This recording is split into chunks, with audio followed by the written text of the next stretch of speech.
Hi అందరికీ బాగున్నారా? నేను బాగున్నాను. మీరు కూడా బాగుండాలని అయితే కోరుకుంటున్నాను. ఇక్కడైతే ఈ వ్లాగ్లో నేను నైట్ టైం ఏమేమి పనులు చేసుకొని పడుకుంటాను, ఎర్లీ మార్నింగ్ ఏం చేస్తానని అయితే చూపిస్తాను. చికెన్ బిర్యానీ రెసిపీ కూడా చూపిస్తాను. చాలా ఇంట్రెస్టింగ్గా ఉంటుంది. చివరి వరకు చూడండి. ప్లీజ్ ఒక రిక్వెస్ట్ ఏంటంటే ఈ వ్లాగ్ చూసిన తర్వాత కంపల్సరీగా వీడియోకి అయితే ఒక లైక్ అయితే ఇవ్వండి. మీరు ఇచ్చే లైక్ అనేది నాకైతే మోటివేషన్గా పనిచేస్తుంది. ఇంకొక మంచి మంచి వీడియోస్ చేయాలని అయితే ఇంట్రెస్ట్ వస్తుంది. కాబట్టి ప్లీజ్ ఈ వీడియో చూస్తున్న ఎవరైనా వీడియోకి అయితే ఒక లైక్ అయితే ఇవ్వండి. సబ్స్క్రైబ్ చేసుకునే వాళ్ళు ఎవరైనా ఉంటే సబ్స్క్రైబ్ చేసేసుకోండి. ఇక్కడైతే నేను నైట్ అయితే పనులు స్టార్ట్ చేసేసాను. నైట్ అంతా అయితే సర్దుకొని పడుకుంటాను. ఇల్లు బెడ్షీట్ కూడా నైట్ టైమే ఎక్కువగా చేంజ్ చేస్తూ ఉంటాను నేను, మార్నింగ్ టైంలో కంటే కూడా. నైట్ టైం బెడ్షీట్ చేంజ్ చేసి నీట్గా ఉంచుకొని పడుకుంటే మార్నింగ్ పిల్లలు ఇవ్వకపోయినా కూడా నేను మిగతా పనులు అయితే చేసుకోవచ్చు కదా అన్నట్టయితే నేను బెడ్షీట్ అయితే చేంజ్ చేసేసుకొని ఇల్లంతా అయితే సర్దుకుంటున్నా. మా పిల్లలు అయితే ఇంకా పడుకోలేదు. వాళ్ళు పడుకున్నాకే పని చేసుకుందాం అనుకుంటే మాత్రం 8, 12, 1 అవుతుంది. అప్పుడప్పుడు మాత్రమే ఎర్లీగా పడుకుంటారు. అప్పుడు నేను ఎర్లీగా సర్దుకుంటాను ప్రశాంతంగా. 10:30, 11 వరకు అయితే చూసిన వాళ్ళు పడుకుంటారేమో అని అస్సలే పడుకోలేదు వాళ్ళు. ఇంకేం చేస్తాం, వాళ్ళు ఆడుకుంటూనే ఉంటారు. నేనైతే అంత సర్దుకుంటున్నాను. ఎక్కువగా నైట్ టైమే మిషన్లో బట్టలు కూడా వేసేస్తాను నేను. ఎందుకంటే ఎర్లీ మార్నింగ్ లేవగానే ఫస్ట్ అయితే బట్టలు ఆరేస్తా. ఎందుకంటే డే మొత్తం ఎండలో ఎండితేనే బట్టలు మంచిగా అనిపిస్తాయి. ఎక్కువ టైం అయితే ఎర్లీ మార్నింగ్ నైటే మిషన్లో బట్టలు వేసి పడుకొని మార్నింగ్ లేవగానే ఫస్ట్ అయితే బట్టలు అయితే ఆరేస్తా. అవి డే మొత్తం ఆరుతాయి మంచిగా ఎండకి. ఆరిన తర్వాత ఈవినింగ్ తీసుకొచ్చి మడత పెట్టుకుంటాను. అందుకనే నేను నైట్ టైమే వేసేస్తా. ఇంకా వాళ్ళ బొమ్మలన్నీ తీసుకొచ్చి అయితే ఎక్కడ పెట్టేస్తా. ఈ గదినైతే మేము ఏమి యూజ్ చేయము. ఓన్లీ వాషింగ్ మిషన్ అండ్ పిల్లల బొమ్మల కోసం మాత్రమే యూజ్ చేస్తా. ఇంకా కిచెన్ చూడండి ఎట్లున్నదో. ఇంక ఇదంతా అయితే క్లీన్ చేసుకొని బోళ్ళన్నీ తోముకొని అయితే పడుకోవాలి. ఇదైతే మంచి హ్యాబిట్ అనే చెప్పుకోవాలి. అయితే ప్రతిరోజు క్లీన్ చేస్తా నార్మల్గా. ఎప్పుడైనా చేత కాకపోతే, పిల్లలు పడుకోనివ్వకపోతే, అలసటగా ఉన్న రోజు అయితే ఇంక అట్లా వదిలేయక తప్పదు, అది ఎవరికైనా. బట్ నైట్ టైం అయితే కిచెన్ క్లీన్ చేసుకోవడం అనేది అయితే ఒక గుడ్ హ్యాబిట్ అని అయితే నేను చెప్తా. ఎందుకంటే హెల్తీ అండ్ మైండ్ కూడా ఫ్రెష్గా ఉంటుంది మార్నింగ్ లేవగానే. ఎగ్స్ అయితే ఇక్కడ నేను ఫ్రిడ్జ్లో అయితే పెట్టాను. అక్కడ ఆ బాక్స్లో పెట్టుకొని ఇక్కడ పెట్టుకుంటాను. ఇవైతే దసరా పండుగకి మా అత్తమ్మ మామయ్య వాళ్ళు చేసిన అప్పాలన్నమాట. గారెలు సకినాలు అయితే ఏం చేయలేదు. ఎందుకంటే వాళ్ళకి హెల్ప్ చేసేవాళ్ళు ఎవ్వరు లేరు. పాపం ఇద్దరే వాళ్ళ మనవాళ్ళ కోసం అయితే వాళ్ళు చెకోడీలు అట్లా చేసారు. టేస్ట్ అయితే బాగుంది. ఇంకా ఆ కిటికీ అయితే మొన్న క్లీన్ చేసిన ఇల్లు కానీ ఆ కిటికీని గమనించలేదు నేను. చూస్తుంటే డస్ట్గా అనిపించింది. అందుకనే బ్రష్తో అయితే ఆ కిటికీ కూడా క్లీన్ చేసుకున్నా నీట్గా. ఇట్లంతా వంటగదంతా నీట్గా క్లీన్ చేసుకొని పడుకుంటాను. ఇంకా హాల్ కూడా అన్ని రూమ్స్ కూడా సర్దేసుకున్నాం. ఇక్కడైతే చూడండి మా పిల్లలు స్లేట్ పెన్సిల్ చాక్పీస్తోనైతే, చాక్పీస్లో అయితే నేను బయట ముగ్గేసుకుందామని తీసుకొస్తా కానీ వాళ్ళైతే అక్కడెక్కడ గీకి ఆడుకోవడానికే పనికొచ్చినాయి అవి. నేనైతే ఒక్కరోజు కూడా ఇంటి ముందు ముగ్గేసిందే లేదు. ఇంకా తుడుచుకోవడానికి ఈజీగా ఉంటుంది కదా అని నేను కూడా వాళ్ళకి స్లేట్ పెన్సిల్ చాక్పీస్లో వేస్తాను. ఎందుకంటే పెన్సిల్లో పెన్ను గీస్తే మళ్ళీ ప్రాబ్లం కదా.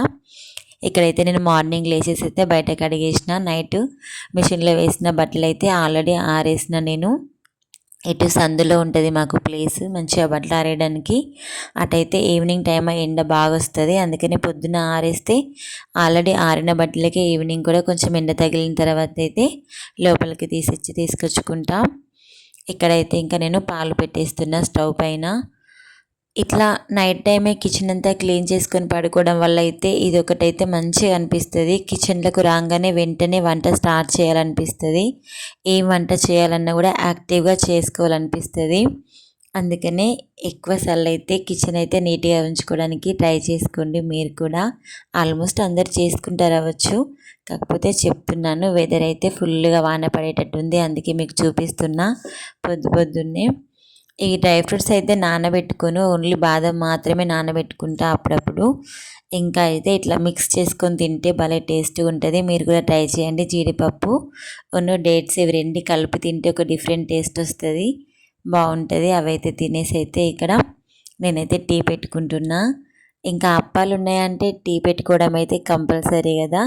మీకు తెలుసు నాకు టీ అంటే ఇష్టమని. ఆల్రెడీ 2 లాంగ్ వీడియోస్ పోస్ట్ చేసినప్పుడే చెప్పిన. Tea bread, tea chapati, tea అప్పాలు, టీ బిస్కెట్స్ ఇలా ఏవున్నా నాకైతే టీ అంటే పిచ్చన్నమాట. మార్నింగ్ ఈవినింగ్ కంపల్సరీగా టీ ఉండాల్సిందే, లేదంటే అయితే ఫుల్ హెడేక్ వస్తుంది నాకు.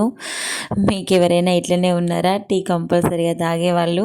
కొందరైతే టీ కాఫీ లాంటి ఏం అలవాట్లు లేవు, మేము ఏం తాగము అని చెప్తుంటారు. నేనైతే అస్సలు కాదు. ఒక్కరోజు ఒక్క పూట టీ తాగకపోతేనే నాకైతే తలనొస్తుంది, అసలు ఏం తోచదు. ఇక్కడైతే నేను అప్పాలు వేసుకొని అయితే టీ తాగుదామని అప్పాలు వేసేసుకుంటున్నా. టీ అయితే అయిపోయింది. అప్పాలైతే తాగుదామని అయితే అరేంజ్ చేసుకుంటున్నాను. మీరు కూడా ఇంతేనా? నైట్ టైం ఇట్లా కిచెన్ నీట్గా చేసుకొని పడుకుంటారా?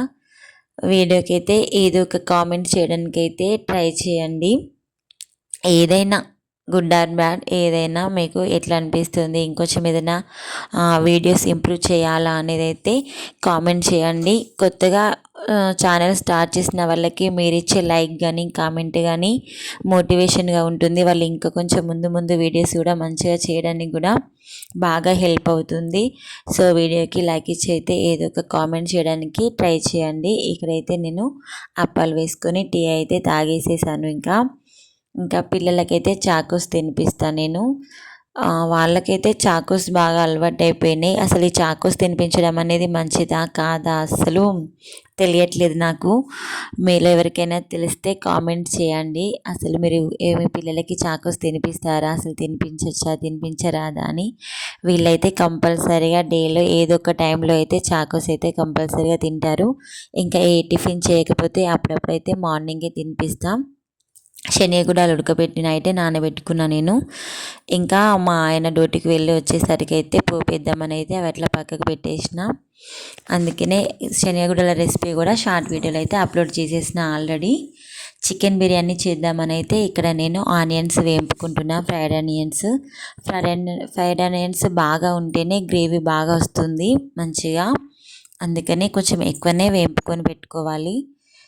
ఇక్కడైతే చికెన్లో అన్నీ అయితే ఇంగ్రీడియంట్స్ మిక్స్ చేస్తున్నాం. నాకైతే వీడియో తీయడానికి కంపల్సరీగా ఒకళ్ళు సపోర్ట్ ఉండి తీరాలి. ఇప్పుడే నేను వీడియో తీయడానికి అయితే ట్రైపాడ్స్ అయితే ఇవన్నీ ఏమైతే యూజ్ చేయట్లేదు. ఇంకా నేనైతే వీడియో తీసుకుంటున్నా. మా బావ అయితే హెల్ప్ చేస్తున్నాడు, అన్నీ అందులో వేస్తున్నాడు, మసాలాలన్నీ అన్నీ వేసి కలుపుతున్నాడు. చూస్తున్నారు కదా, ఉప్పు, కారం, అల్లం, పసుపు, పుదీనా, కొత్తిమీర, పచ్చిమిర్చి ఇవన్నీ అయితే వేసుకొని కలుపుకోవాలి. ఫ్రైడ్ ఆనియన్స్ అయితే బాగా వేసుకోవాలి. పైన చల్లడానికి కొన్ని పక్కకు పెట్టుకొని మిగతా అన్నీ వేసుకోవాలి. పెరుగు వేసి అన్నీ అయితే మిక్స్ చేస్తున్నా. ఇక్కడైతే మేము మెయిన్ ఇంగ్రీడియంట్ లెమన్ జ్యూస్ వేయడం అయితే మర్చిపోయినా. వీడియో తీసుకునే హడావిడిలా అది మర్చిపోతేనైతే ఘోరంగా ఉంటుండే సిచ్యువేషన్. అంటే లెమన్తోనే నాకైతే ఇష్టం చికెన్ బిర్యానీ. లెమన్ నేను కొంచెం ఎక్కువనే వేసుకుంటా. పైగా మా ఇంట్లో ఫుల్ లెమన్స్ ఉంటాయి. ఎందుకంటే గోదావరి కనిలో మాకు సొంత ఇల్లున్న అక్కడ చెట్టు ఉంటుంది కదా, మా ఆయన తీసుకొచ్చిండు. ఫుల్ లెమన్స్ ఉంటాయి కాబట్టి లెమన్స్ అయితే నేను కొంచెం ఎక్కువనే వాడతా. పిల్లలు కూడా కొంచెం పుల్లగా ఉంటే తింటారని చెప్పేసి అయితే ఇక్కడ ఒక 4 లెమన్స్ అయితే నేను యూస్ చేస్తున్నా. మీరైతే ఒక 2 వేసుకున్నా సరిపోతుంది. మీరు చేసుకునేటప్పుడు 4 లెమన్స్ వేసి అయితే ఆల్రెడీ చికెన్ని మన రైస్ పెట్టుకోవడానికి ముందే స్టవ్ అంటించేసి అట్లా పెట్టేసుకుంటే బాయిల్ అయి ఉంటుంది కదా. ఆల్రెడీ ఉడికిన చికెన్ మళ్ళీ మనం దమ్ పెట్టుకునేటప్పుడు ఫాస్ట్గా అయిపోతుంది. దమ్ పెట్టుకున్నప్పుడు అయ్యో ఉడికిందో లేదో అనే డౌటే లేకుండా మంచిగా ఉడికిపోతుంది అన్నమాట. అందుకని మనం రైస్ స్టవ్ మీద పెట్టుకున్నప్పుడే చికెన్ కూడా స్టవ్ పైన పెట్టేసుకోవాలి. తర్వాత రైస్ పెట్టుకొని అందులో అన్ని మసాలాలు వేయాలి. ఇందులో అయితే బగారాకు లేనే లేదు. మేము చూసుకోలేదు. తీరా టైంకి చూస్తే అయితే బగారాకు లేకుండే. బగారా సామాను ఏవి ఉంటే అవి అన్నీ వేసుకోండి, బాగుంటుంది రైస్లో. ఇంకా అయితే రైస్ అయితే ఉడికిపోయింది. గంజి వంపేసుకున్నాక చికెన్ కూడా చికెన్లో వేసేసి అయితే పైన అయితే పుదీనా, కొత్తిమీరకు, ఫ్రైడ్ ఆనియన్స్, పచ్చిమిర్చి అయితే వేసుకుంటున్నా. ఇక్కడ అయితే కలర్ వాటర్ మొత్తం అవి కలర్ వాటర్ అయితే అనుకోకండి, అది కూడా లెమనే. పైనుంచి కూడా కొంచెం లెమన్ వేస్తాం కదా, ఆ లెమన్ జ్యూస్లోనే కొంచెం కలర్ అనేది కలుపుతా. అయితే కలర్ వాడడం ఏం మంచిది కాదు, కానీ మా ఆయనకైతే మా బావకైతే ఫుల్ ఇష్టం. అంత కలర్గా కనిపించాలి అని అంటాడు. అందుకనే ఇంకా లెమన్ జ్యూస్లో అయితే కలర్ కలిపి వేసుకున్నాం. ఇదైతే మేము వాడట్లేదు, మంచిగా తీసుకున్నాం, మంచిగా పనిచేస్తుంది దోశకి రోటీ పెనమని 300కి ఇచ్చారు, కానీ ఒక్కరోజు కూడా దాన్ని వాడలేదు. వాడితే దానిపైన అస్సలే దోశలు రావట్లేదు. ఆల్రెడీ దోశల రెసిపీ కూడా నేను షార్ట్స్లో చూపించిన మీకు. నార్మల్ పేనమే వాడతా నేను. ఇదైతే ఇలా యూజ్ అవుతుంది బిర్యానీ దమ్ చేసుకోవడానికి. ఆల్రెడీ రైస్ ఉడికింది, చికెన్ ఉడికింది కాబట్టి అసలు ఎక్కువ టైమే తీసుకోలేదు. మనం ఈ పెనం పైన పెట్టి మీడియం ఫ్లేమ్లో ఒక 10 to 15 మినిట్స్ పెడితే సరిపోతుంది. బిర్యానీ అయితే వేడివేడిగా అయిపోయింది. ఇక అందరం కూర్చొని అయితే తిందామని అయితే ఇక్కడ చేప వేసుకుంటున్నాం మేము. మామూలుగా అయితే డైలీ పిల్లలకి ఫస్టే తినిపించేస్తాం మేము, నేను బావ తర్వాత తింటాం. బట్ ఏదైనా స్పెషల్ చేసుకున్నప్పుడు అయితే అందరం ఇట్లా చేప వేసుకొని కూర్చొని తినడానికే ప్రిఫరెన్స్ ఇస్తాం. ఇక్కడైతే అన్నీ రెడీ చేసేసుకున్న చికెన్ బిర్యానీ అయితే నేను టేస్ట్ చేద్దామని వేసేసుకుంటున్నాను. ఇంకా అంతేనండి ఈ వ్లాగ్. చికెన్ బిర్యానీ ప్రాసెస్ చూసారు కదా, నచ్చితే మీరు ట్రై చేయండి. ప్లీజ్ వీడియోకి అయితే ఒక లైక్ ఇచ్చి సబ్స్క్రైబ్ చేసుకునే వాళ్ళు ఉంటే సబ్స్క్రైబ్ చేసుకోండి. నెక్స్ట్ వ్లాగ్లో కలుద్దాం.